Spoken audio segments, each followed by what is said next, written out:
是。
程巨树，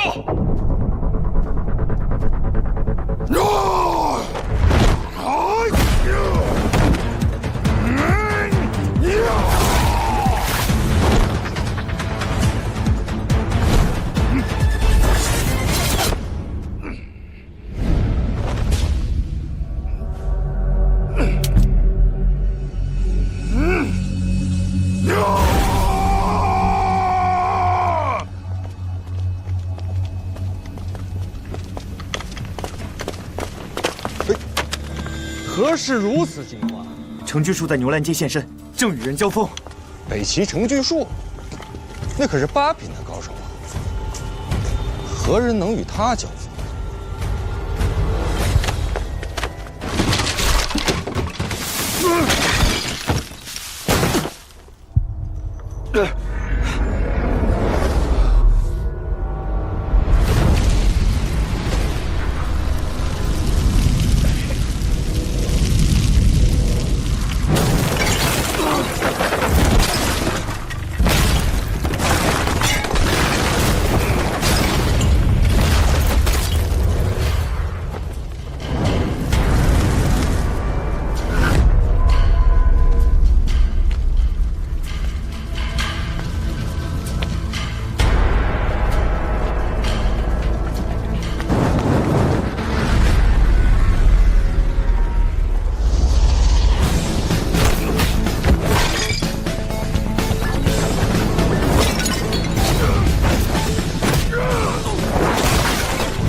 没死吧？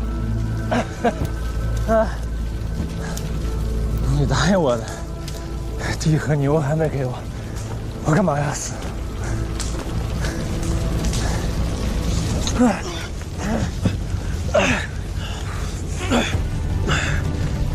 刀顺扑腰了，丢了，那就好。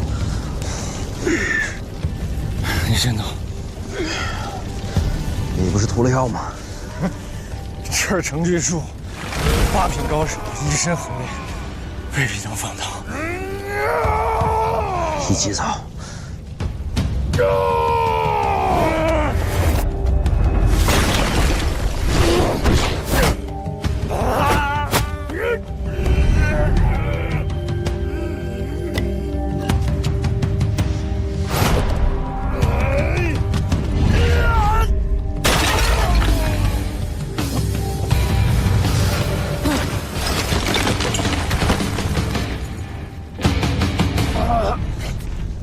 走啊！个屁！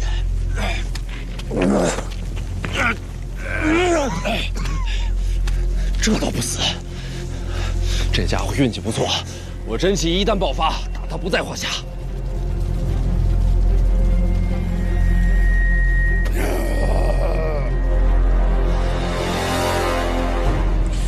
我死之后，替我照顾好说说，告诉婉儿，费劳不是绝症，找个比我更好的。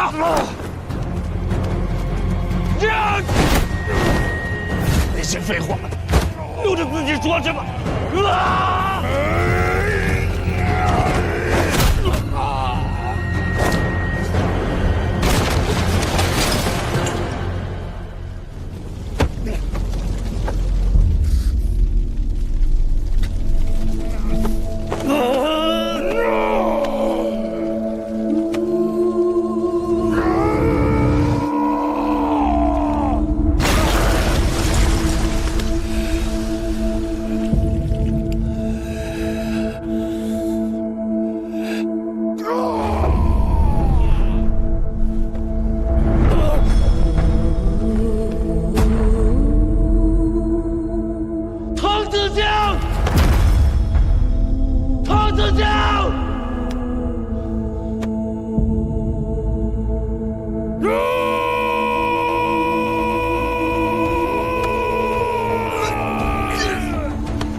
大人，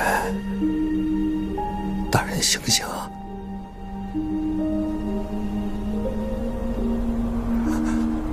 大人，大人先莫动，验过伤之后再动。监察院的同僚们马上就要到了。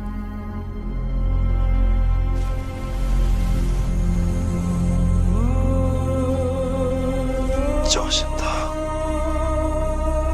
他醒不了了。大人，大人，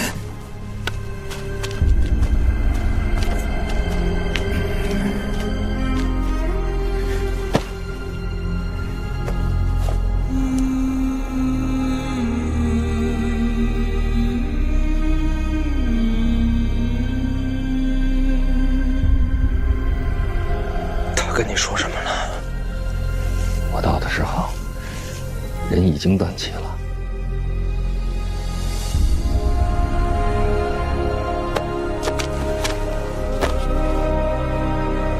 你不是说你的命只为家人活着吗？不是说一有危险你就先走吗？说话为何不算？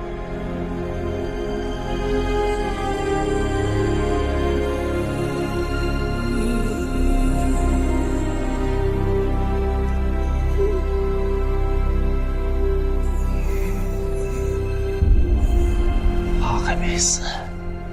大人，大人，让开！大人，他活着，才能查到幕后真凶，才能为滕子京报仇啊！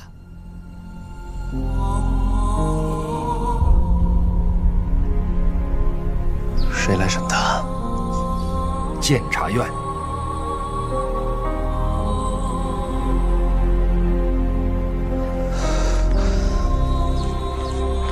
帮我把滕子京送回范府。是大人。明天我去监察院问结果。大人，我送您回府。不用。不管是谁想杀我，我给他机会再杀我一次。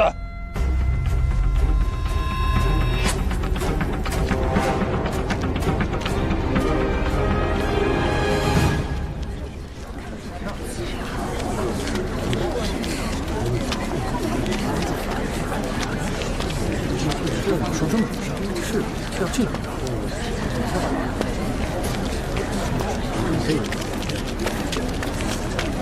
哥，你怎么了？我没事。我听说了。都过去了。找个人帮我转告二皇子，陆玉意外，今日怕是要失约了。若若，咱们不回儋州了。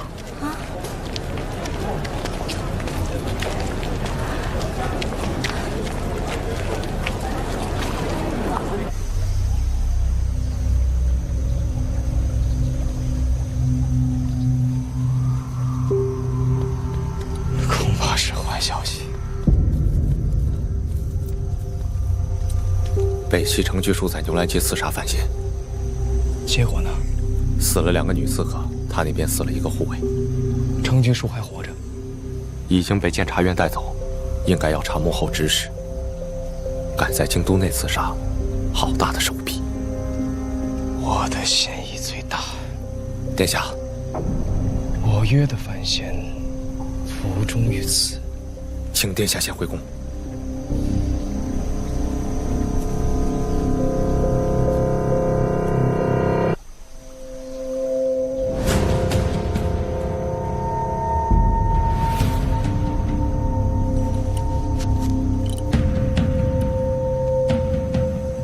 这件事儿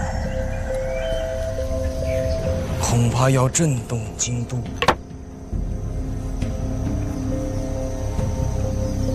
幸好范公子无事。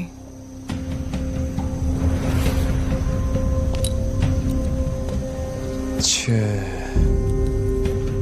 惊动不了你。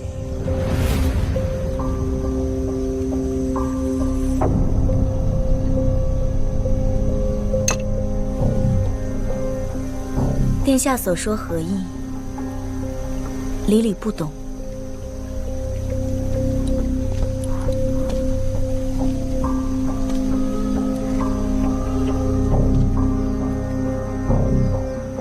听闻刺杀一事，一点都不惊讶。难道你早就知道会发生这一幕？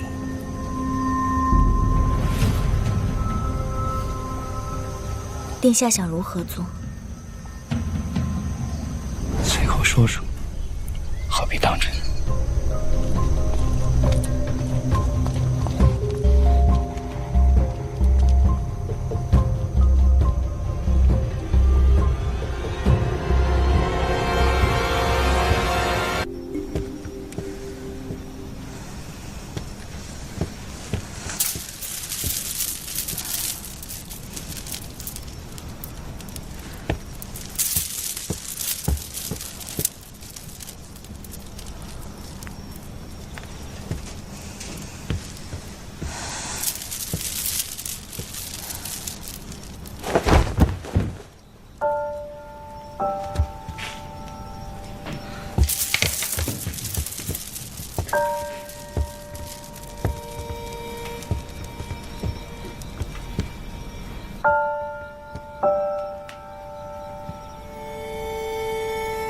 我听说了，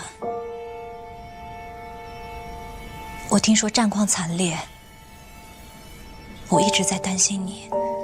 滕子坚死了，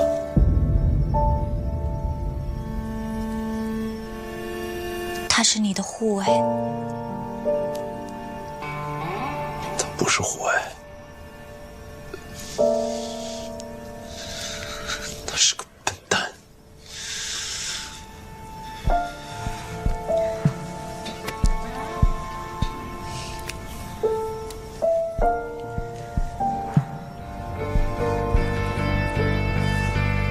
把他的事说给我听，好吗？监察院密令，诛杀国贼。你是监察院的人？范神，我想请你帮我个忙，麻烦你杀了我。监察院有专门的案卷录存，只要你把其中一份无关紧要的文卷拿来，我便把我自己的这条命送给你。不管你做什么决定，我可以跟你一起谋划。不必，你我非亲非故，没那么好的交情。为何帮？帮个朋友，京都水深，早日离开也是好事儿，省得你家人整天为你担惊受怕。你不离开京都了，你那么宠我走的话，怕你自己在京都没法活下去。那你这个护卫可得尽职。恕难从命，我这条命是为我家人而活。至于你，遇到危险的话，你自己扛着吧。我转身就逃了。你先走。一起走。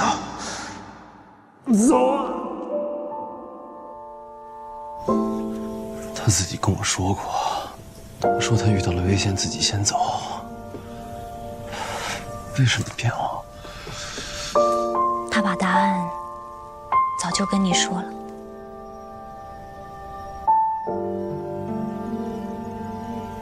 就你刚刚提到的，今天说的那一句。这世上若没有让你甘愿赴死的人，活着何去无期？这世上若没有让你甘愿赴死的人，活着何其无趣。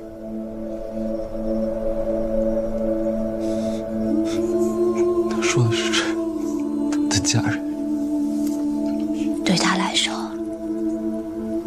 你也是家人。是的。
谢谢。我得走了。去哪儿啊？滕子京因我而死，他的妻儿还不知他的死讯，我得去处。小姐，范府的范若若小姐来了。快请她进来。是。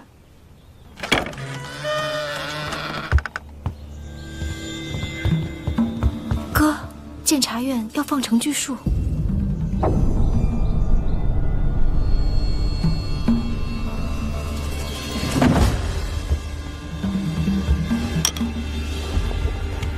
大人，程巨树呢？在咱监察院的地牢里。幕后指使查到没有？只字未提。现在怎么处置？大人，答话。要送出程去。然后呢？然后放了他。谁做的主？院长大人不在京都，京都诸般事宜由一处主办诸葛大人统领。带我见他。大人，带我见他。大人随我来。这监察院共分8处，各司其职。一处坐镇京都，监察百官，这是最要紧的位子。诸葛大人跟随院长多年，位高权重，八面威风，性子尤其的严厉啊！就是，大人，待会儿见面之后一定要谨言慎行啊！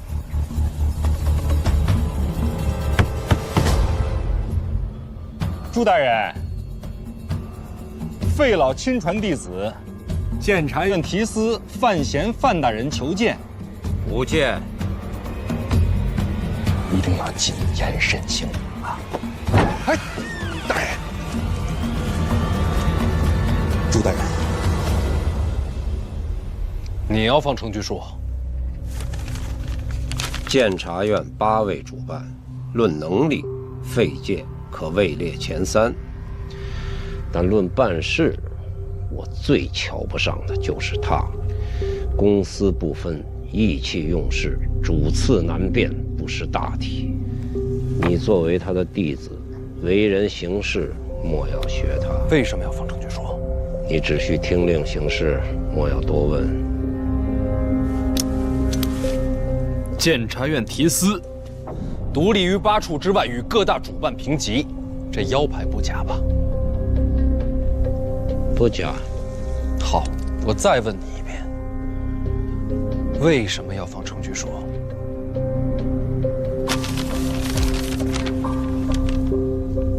兵部急报，北境诸军已在紧急部署国战一触即发。此次对北齐之战谋划已久，但开战时机必须由我方掌控。这跟程巨树有什么关系？程巨树是北齐高手，若死在京都，恐落下口实。万一北齐以此进军，便乱了国之大计。万一，就是为了个万一。程巨树在北齐与一将领有旧，此人许诺，若保程巨树周全，便可为我方提供北齐边境部署之军情细报。所以这是个买卖。我辈行事须以大局为重。若需无辜者性命来换，这大局要它何用？法度森严，由不得你肆意妄为。杀人偿命本就是律法铁条，死的只不过是个护卫而已。只不过是个护卫。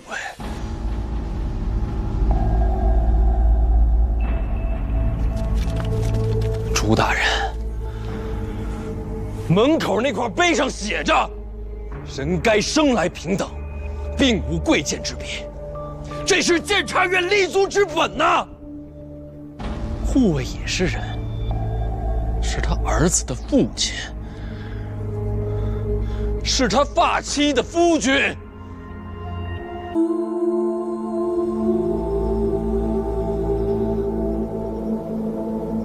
今日刺杀是谁做的？儿臣或有昏昧，却不至于如此狂悖。我与范闲相交甚佳，实在没有理由杀他。那你们说是谁呀？凶手是北齐武者，这或许是北齐的阴谋。太子说的有道理，只是我不太明白北齐杀范闲为什么？难不成义愤填膺替郭宝坤报仇雪耻？我绝不会为郭宝坤行此等事。臣自然相信太子，只是实在想不出范闲在京城还与谁有怨。二哥可知，人言可畏呀。你们觉得杀人能解决问题？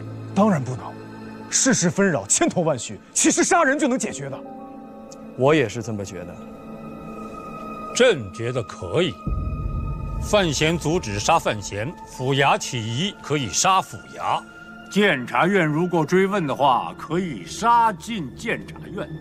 若朕起了疑心，也可以杀了朕。杀人固然能解决问题，但那是十恶不赦之人的妄想。儿臣若有此心，天诛地灭。儿臣亦是如此。那就别用言语试探，心无宽忍，怎么能君临天下呀？你们如此胆大妄为，是在挑衅国法呀！你们可以下去了。陛下，监察院送来密报。监察院是想放了程巨树？是。范闲知道吗？现在还不知道。那就告诉他，奴才明白。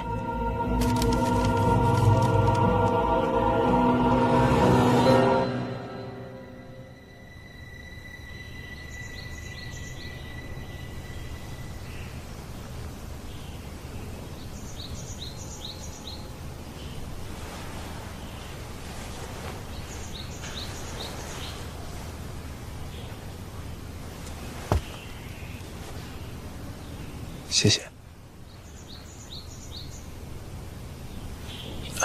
我得走了。去哪儿啊？滕子京因我而死，他的妻儿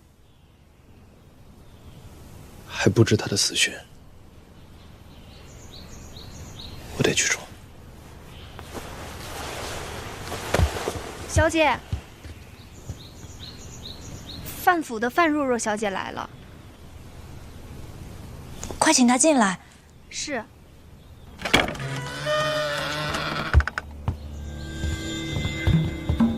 哥，监察院要放程巨树。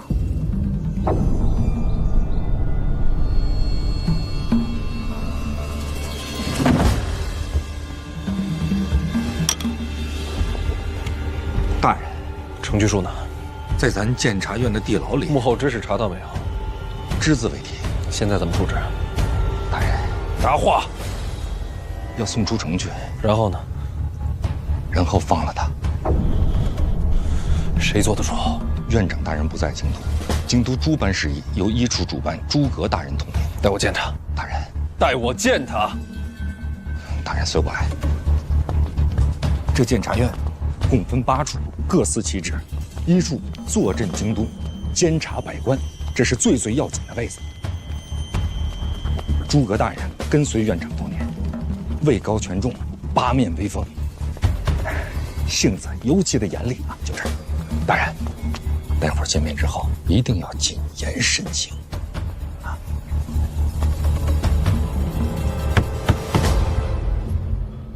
朱大人，费老亲传弟子，监察院提司范闲范大人求见。不见。一定要谨言慎行啊！哎，大人，朱大人，你要放程巨树？监察院8位主办，论能力，费介可位列前3，但论办事，我最瞧不上的就是他，公私不分，意气用事，主次难辨，不识大体。你作为他的弟子，为人行事莫要学他。为什么要放程巨树？你只需听令行事，莫要多问。监察院提司，独立于8处之外，与各大主办平级，这腰牌不假吧？不假。好，我再问你一遍，为什么要放程据书？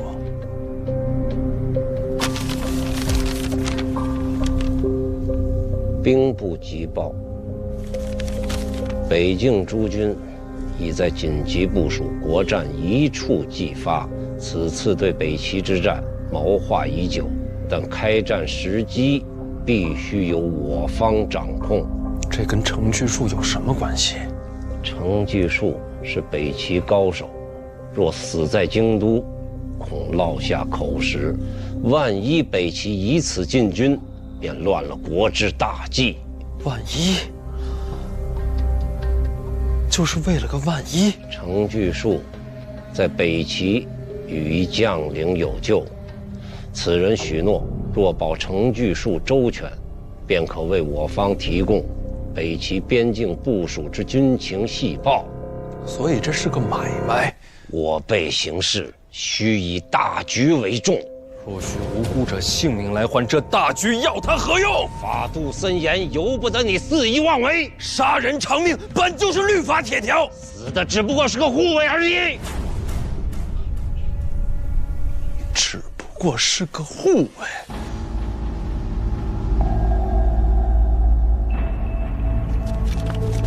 朱大人，门口那块碑上写着“人该生来平等，并无贵贱之别”，这是监察院立足之本呐。护卫也是人，是他儿子的父亲，是他发妻的夫君，是他家里人唯一的依靠。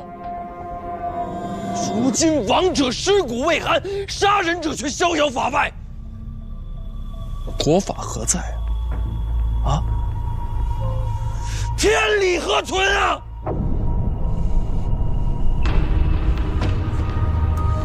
此事已有定论，无需再议。来人！在。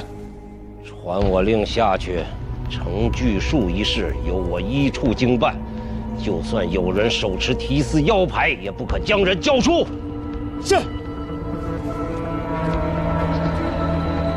把你的后路断了，回去养伤吧。朱大人，你可心安？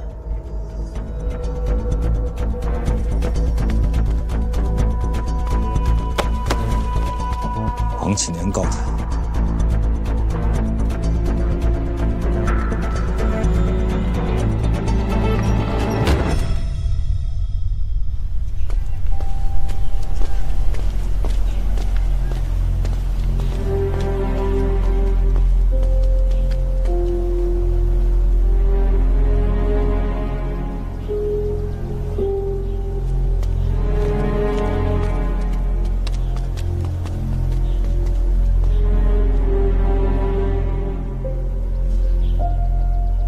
这上面的话，有人信吗？王启年，我问你，这上面的话有人信吗？大人，事已至此，因意尽力。范兄，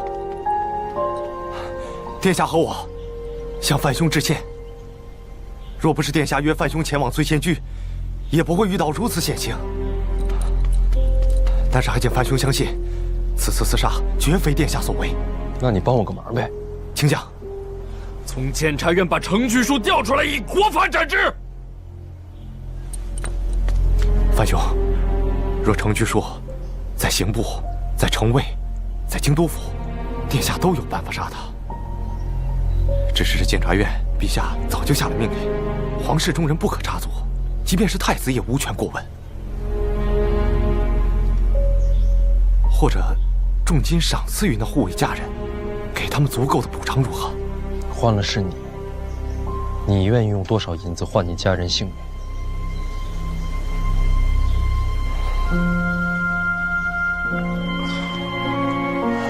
我也不为难你，就这样吧。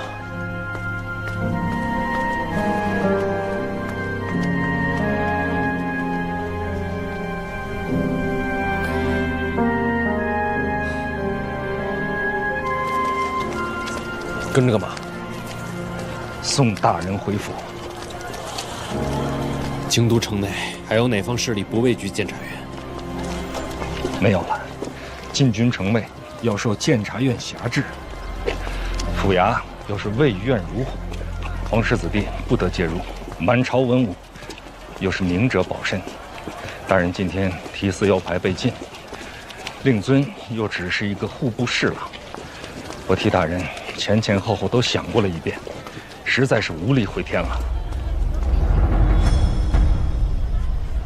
程居术什么时候离开监察院？应该是今日午后。帮我查清楚具体时辰。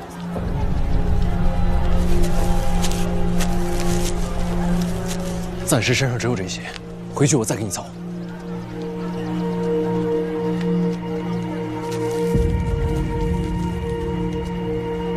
请大人回府等我消息。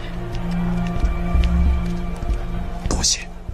大人，拿人钱财，替人办事，往往当不得个谢词。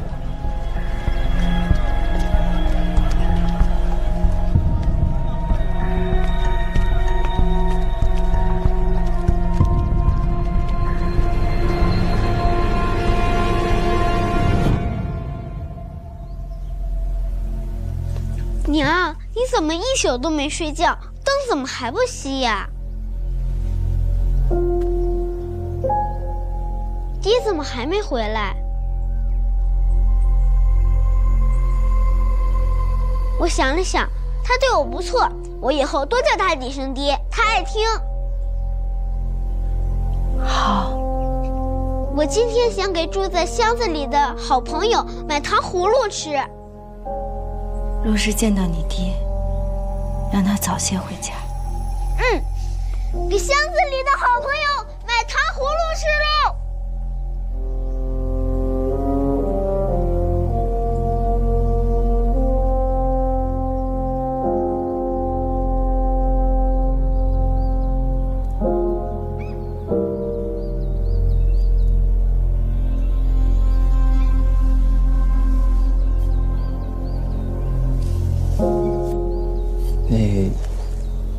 范闲，这棺材搁院里，是不是不太吉利啊？等事情办好了，我送他回去。办事儿？办什么事儿啊？这，你擦那刀干嘛呀？哥，我能帮你什么？守在家里就好。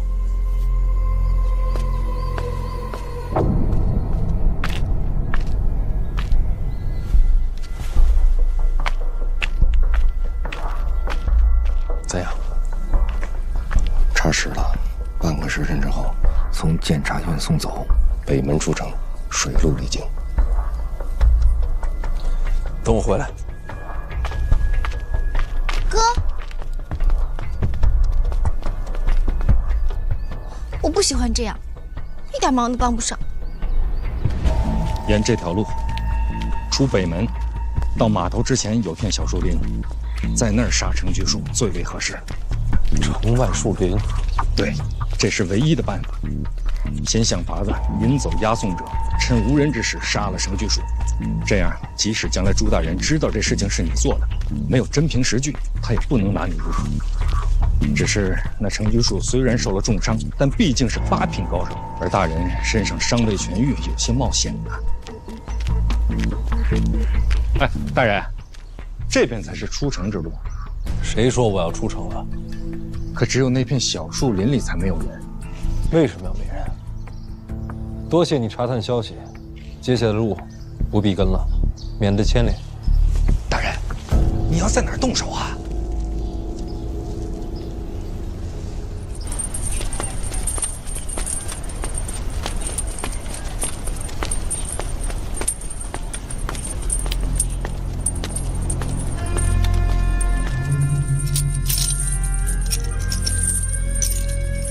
朱大人说了，庆国境内保你平安，到了北齐以后，也别忘了让你朋友探查布防，还有，出去别说话，跟我们出城，码头有船送你回北齐。记住，出去千万别听，被人发现了恐生事端，听懂了吗？走吧。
权干涉程巨书的去留。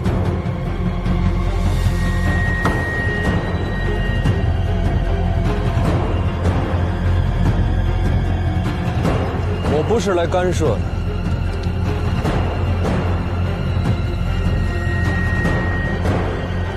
我是来杀他的。范大人，这儿是监察院。有人劝我在无人处杀你，我不乐意。你当街出手，暴虐残杀，罪无可恕。我就是要当着大庭广众的面杀你。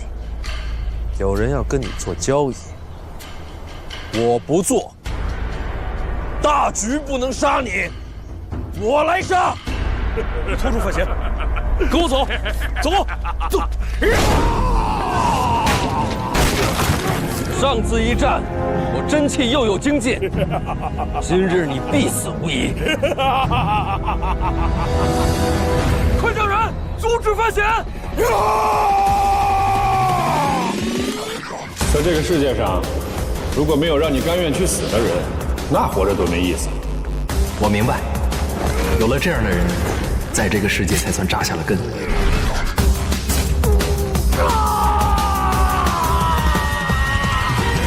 就在当街。是，按照您的吩咐，遗属的强手就在城外的小树林里埋伏应变。这是牛津院里，我亲自去。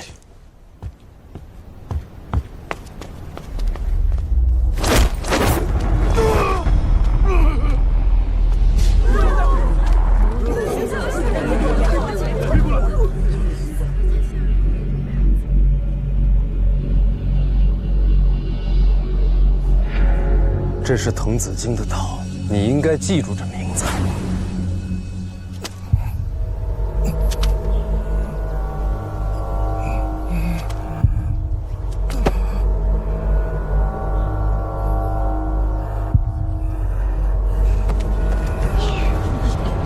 大块头，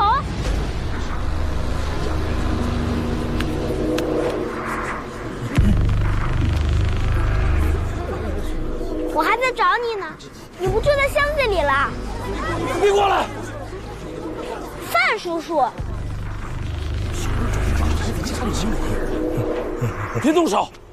你头怎么了？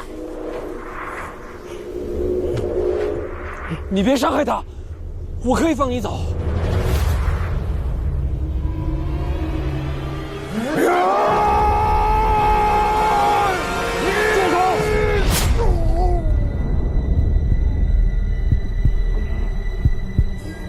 脸转过去。哦。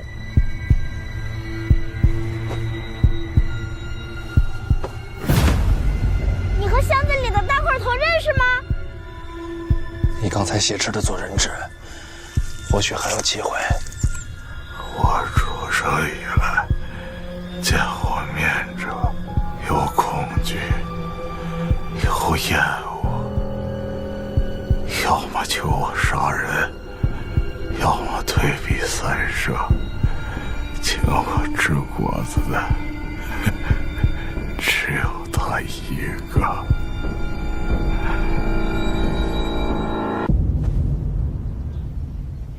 对啊，他吃梨的速度像个小孩儿。对了，范叔，你见到我阿爹了吗？拿下！往前走，别回头，一直走，回家去。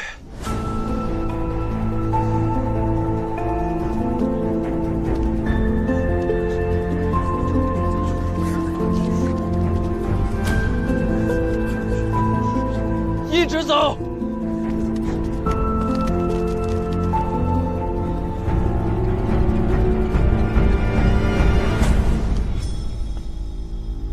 可知你做了什么？替天行道啊！无知小儿，你坏我大事！哟，火气这么旺，要不然熬点苦瓜吃吧。监察院内最忌讳的便是违抗上命。我是提司，咱俩平级。不在世了。哎，干什么？老师给我的。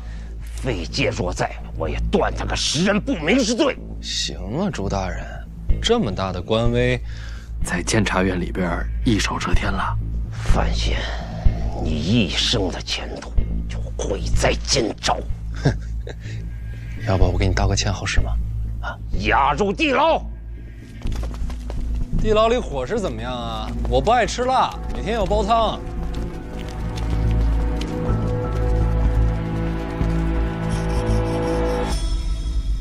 程巨树真的被杀了？确实是杀了，人已经被监察院拿住了。怎么杀的？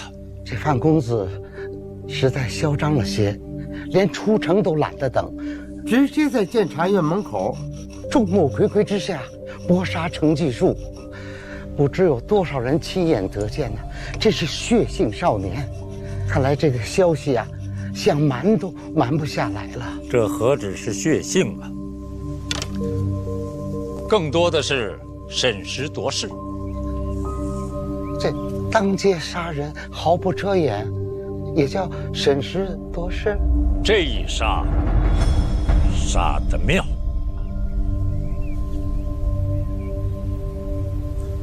拟旨。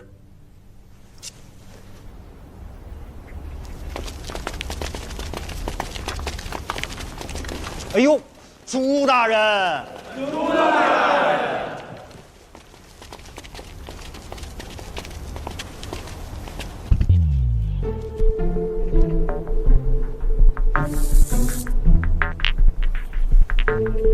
干嘛呀？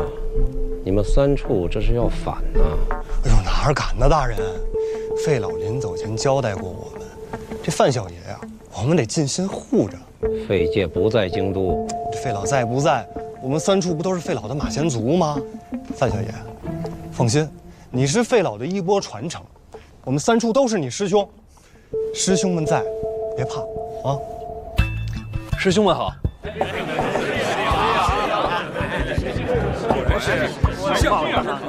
够了！你们三处的代理主办师兄冷吧，喊他来见我。哎呦，大人，不巧了，冷师兄前2天研制新毒药，自己吃了2服，现如今瘫在家里边。不过护着范小爷也是师兄的意思，以身试毒啊！我跟你说，这是三处的传统。这师哥呀，也是跟着费老出来的，算是咱们大师兄啊。那回头得见见，一定。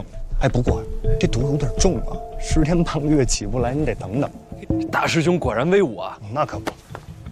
我问问你们三处的，你们准备怎么护着他？哎呦，大人，这犯的错再大，也不至于下地牢，是不是？好，我现在要亲自押他下地牢，阻拦者以谋逆论处，谋逆者祸及满门。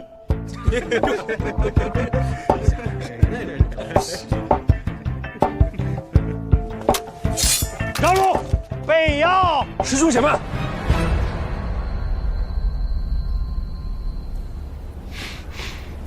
一点小事儿，我来处理。确定？相信我。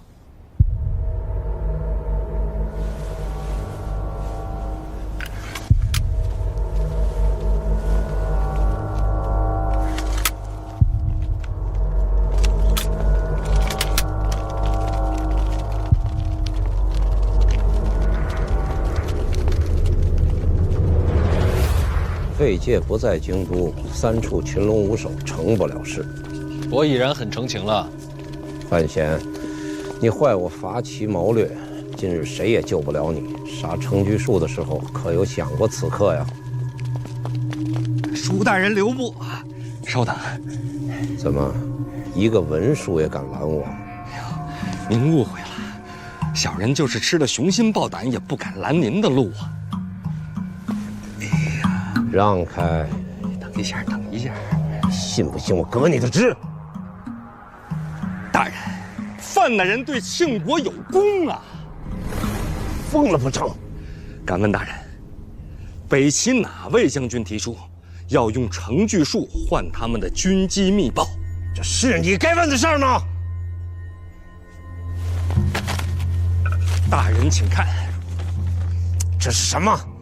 监察院存档程巨树的生平。你到底要说什么？小人都仔细的看过了。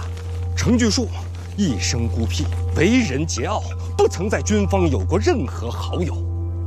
更何况啊，北齐现在的边军所有的将官中，大多对他观感不佳，有的甚至是有仇。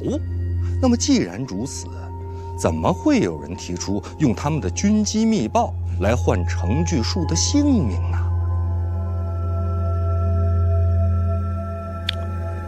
救程巨树是假，送你假情报是真啊！范大人真是聪慧过人，王某也是这般想的。那对方是想借此机会，把假的军机送于我方。一旦开战，那么这些假情报将成为我军的致命陷阱。如此说来，范大人杀了程巨树，不但是无过，反而是有功啊！朱大人，听见没有啊？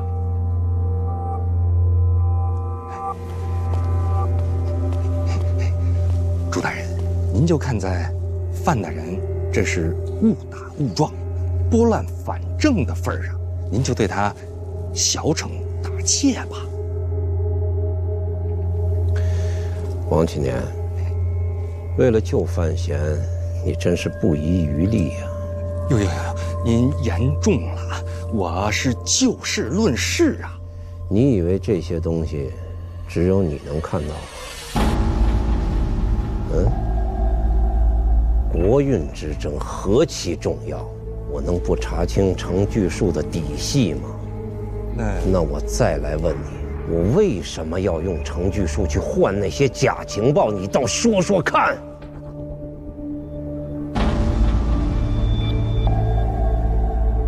莫非您是将计就计，让对方误以为我们被骗了？到时候敌方所设陷阱的一切调动，我方了然于心，破敌只在须臾之间。而范闲杀了程巨树，你说是不是坏我大事？他毕竟情有可原呐。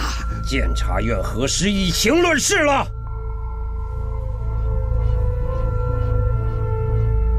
范闲，你再猜猜看，还有谁会出来救你？我人缘这么好，猜不着啊！哼，院长不在京都，没有人能救得了你。压下去！慢，且慢。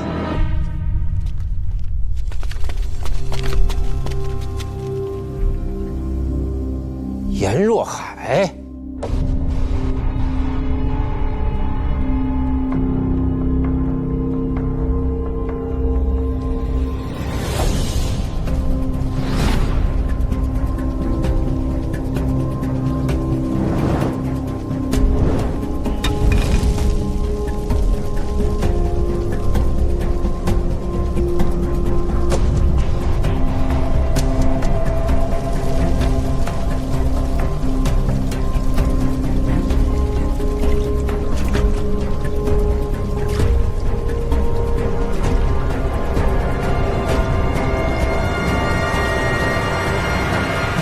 猜了很多个人，唯独没有猜到你。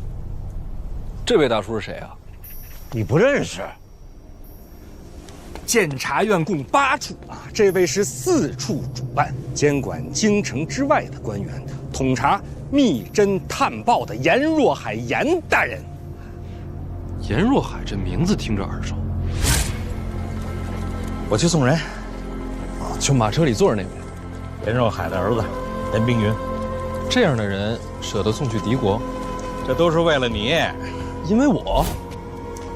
滕子京是四处的探子，四处的人对自家的提司下手，这责任必须由严若海来负。滕子京是他的儿子严冰云的麾下，院长一生气，把他职给撤了。四处负责暗探巡查，6处负责暗杀。对方那手没伸那么长，假命令没下到6处，这才让4处的探子动了手。要真6处的人去了，这事儿就麻烦了。原来这背后还有这么多事儿。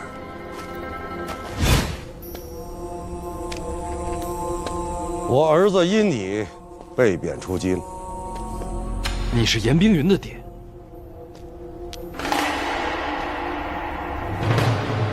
把他放了吧。冰云潜藏于北齐国都，生死难料，全是因他所累。我知道。那你还救他？我只是传话。院长不在京都，你传的谁的话？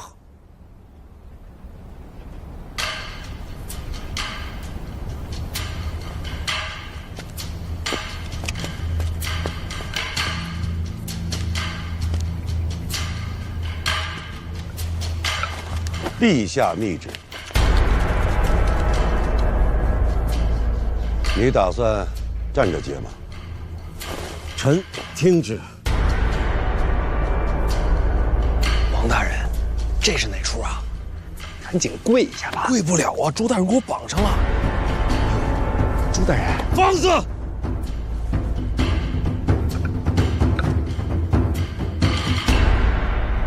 算了，这我也懒得念了，你自己看吧。意思呢也简单，就是放了范闲。臣接旨。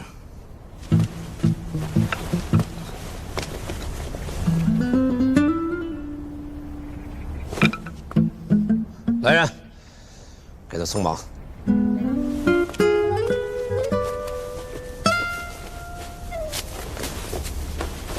腰牌还他。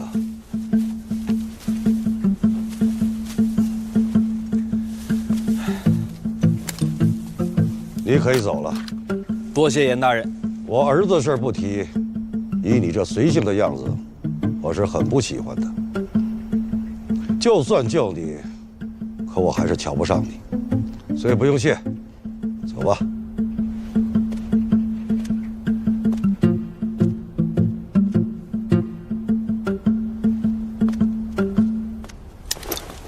王大人，哎，送我一程啊！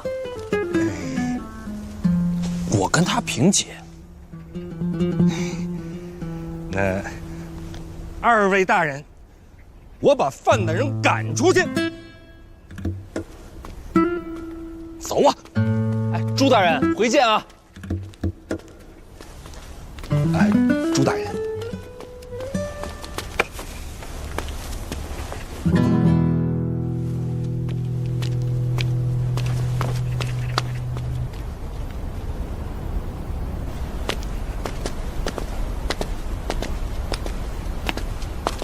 哎，小范大人，你偷偷告诉我，你是怎么跟严若海严大人化敌为友的？我都不认识他。那你认识陛下？你觉得呢？那我就不明白了。你说你在监察院大门口动手杀人，而陛下却下令要放了你，这是为什么？因为我当街杀人。什么？我若是暗中杀了程巨树，必定会受到责罚；反而当街刺杀，却可平安无事。这什么道理？4个字的道理。人言可畏，这便是陛下放人的根由。昨日行刺，京都已经传遍，今日范闲又当众杀了程巨树，所有的人都知道他是在复仇。那又怎样啊？程巨树是北齐高手。朱大人，咱们庆国是天下第1强国，百姓向来自傲。如今，咱们庆国的才子杀了北齐的高手，算不算坊间美谈啊？如果我们关了范闲，百姓会怎么想？可范闲毕竟是乱了法纪呀。大战在即，民心可期。陛下要保的不是范闲，而是天下百姓必胜的傲骨，无敌的战役。原来如此啊！所以大人要故意当街诛杀程居术。杀程居术时，只为意气难平，这些道理也是事后才想明白的。啊，这说明啊，大人吉人自有天相，所作所为顺应天意，无往而不利。老王，再帮我个忙。这人不已经杀了吗？幕后指使还没找到，这事儿没完。可程居术已经死了，还有2个女刺客，也死了。死了不要紧，查他们背景。大人，这可是机密，我无权。也罢，为了公理，为了正义，王某义不容辞。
范闲内心非常清楚，在京都当街刺杀，幕后指使者手眼通天。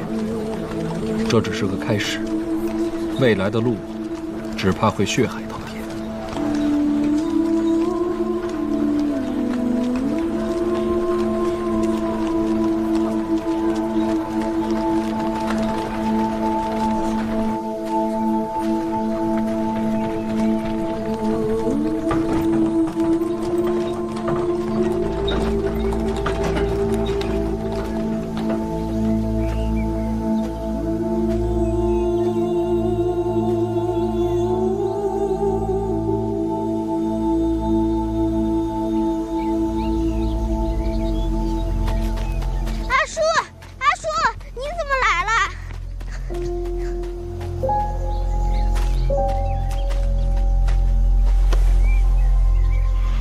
叔，箱子里的大块头怎么样了？你为什么和他打起来了呀？你在哪儿见过他？在一个院子里，那时候他还住在箱子里呢。你还记得在什么地方吗？记得呀。告诉阿叔好不好？在大树街马厩旁的院子里。阿叔，我带你去找我娘。娘，阿叔来了！阿叔来了，开门！嫂嫂，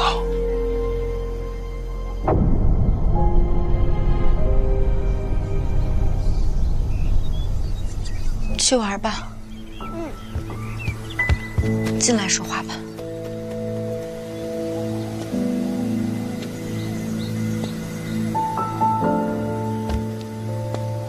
孩子说，在街上看见你与人打斗。那人叫程居术，北齐8品高手，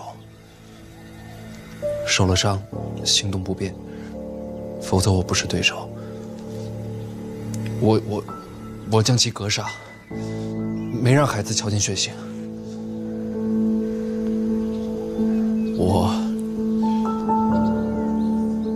杀他是因为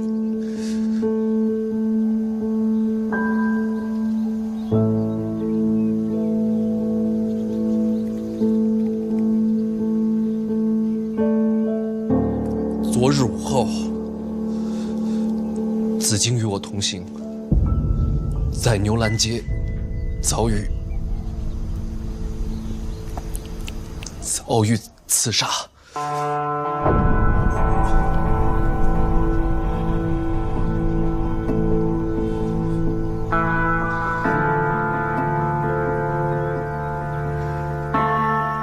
昨夜点了这盏灯，决定留在京都之后，他跟我说过一番话。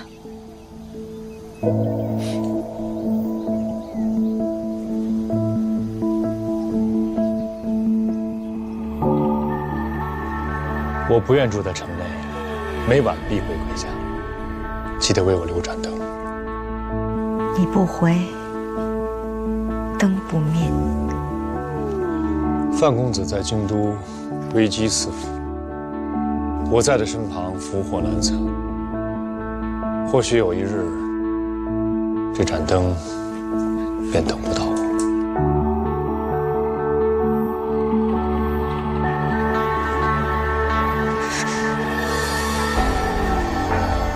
范公子，他怎样了？子京。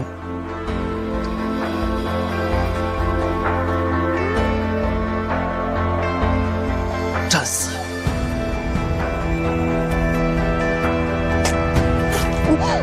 嫂嫂，别碰我！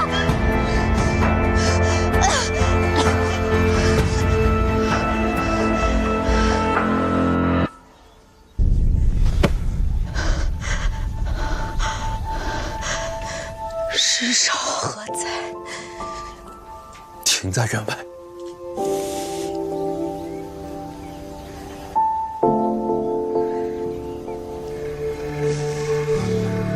若不是为我，他不会死。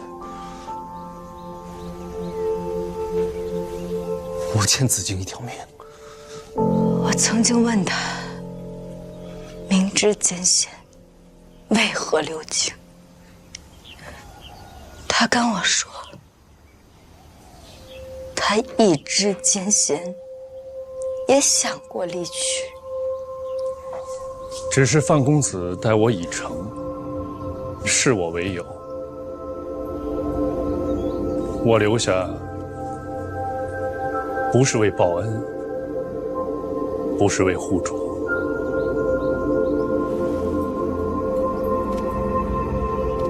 虽不曾说出口，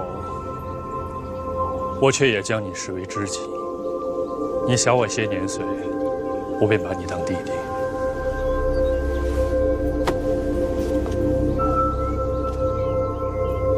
既是如此，我又怎能将你一人留在京城，面对人心叵测、明枪暗箭呢？我留下，是我心之所愿，便是刀山火海，生死混淆，我亦不悔。范闲，我把他们托付给你了。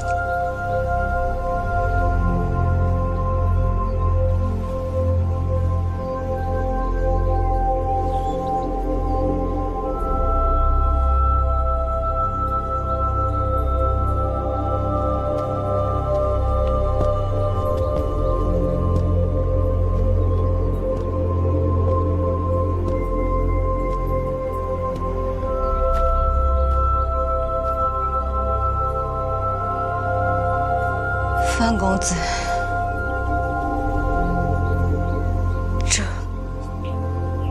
便是他留下的原因。你不欠他的，是他自己选的路。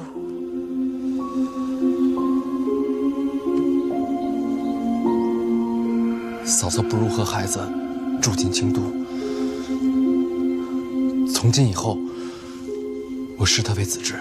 不必了。我明白，嫂嫂是想留在城外。也好，我让人来照顾，时常探望。也不用了，往后岁月，你还是少来吧。范公子，我相信你的诚意，只是我不愿他唯一的儿子有朝一日也等不见回城。范公子，他愿为你豁出性命，我一个妇道人家，不识大体，我心有不甘，难掩怨尤，还请范公子海涵。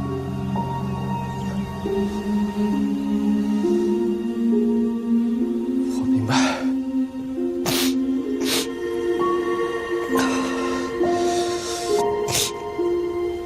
还未白头，便以天人永隔。嫂嫂就算恨我入骨，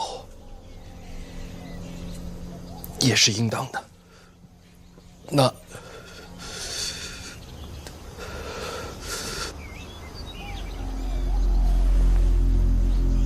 范某告辞了。